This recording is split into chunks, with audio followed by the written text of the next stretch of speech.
Students, आज हम पढ़ने जा रहे हैं सीएनसी मशीन की समस्याएं और उनका निवारण कैसे होता है। तो सबसे पहले समस्या आपकी बेटा है अक्ष परितः गति में विफलता। तो सबसे पहली समस्या जो है समाधान हम करेंगे वो है अक्ष परितः गति में विफलता।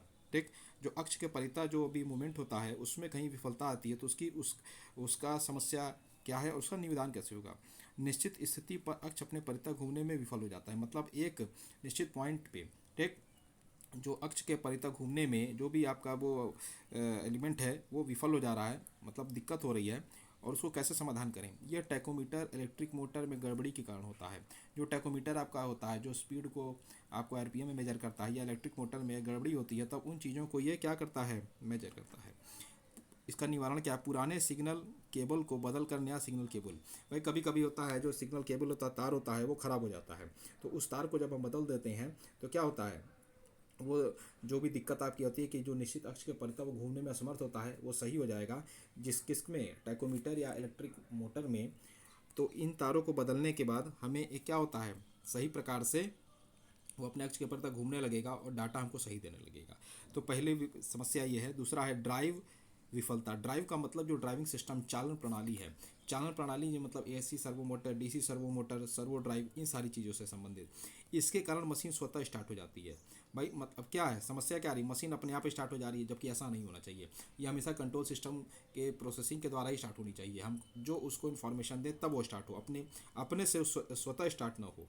इसमें ये दिक्कत क्यों आ रही है, यह सर्वो ड्राइव की विफलता के कारण। जो सर्वो ड्राइव उसमें लगी होती है, जो चालन में उसमें लगा होता है प्रोसेस में, चालन प्रणाली में, उसके साथ ये दिक्कत है, तब ये अपना स्वतः स्टार्ट हो। उसमें क्या करेंगे, फ्यूज को बदल जाता है।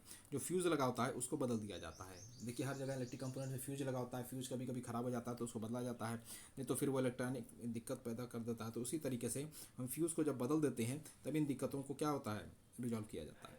टूल का अति तप्त होना। अति तप्त का मतलब होता है हाई हाई टेम्परेचर पर गर्म हो जाना। मतलब कभी कार्य करते करते वो टूल क्या होता है, गर्म हो जाता है। तो अगर उसको ठंडा नहीं किया जाएगा तो वो वहीं पर ख़राब हो जाएगा।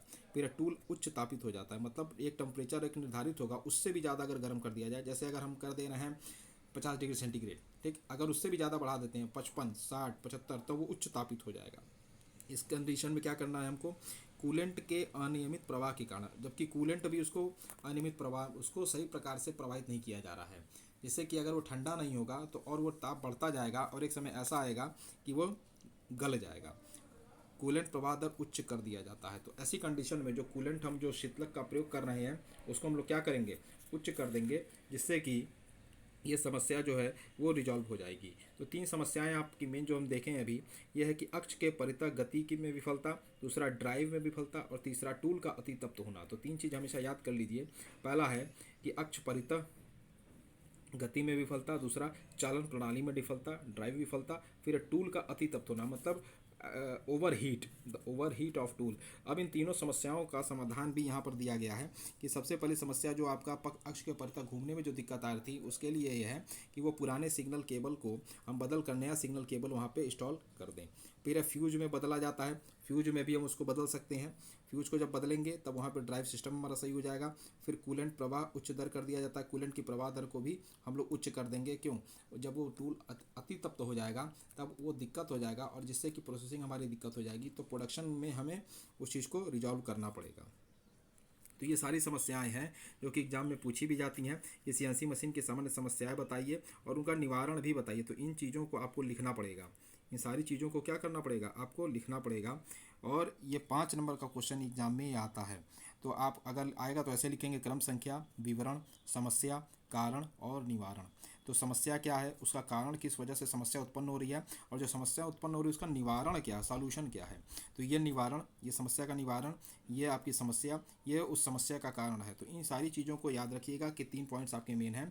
अक्ष परितः गति में विफलता, चालन प्रणाली में विफलता, और टूल का अति तप्त होना। तो इन सारी विफलताओं को क्या कर सकते हैं, हम शॉर्ट आउट कर सकते हैं उनके निवारण के विधियों के द्वारा।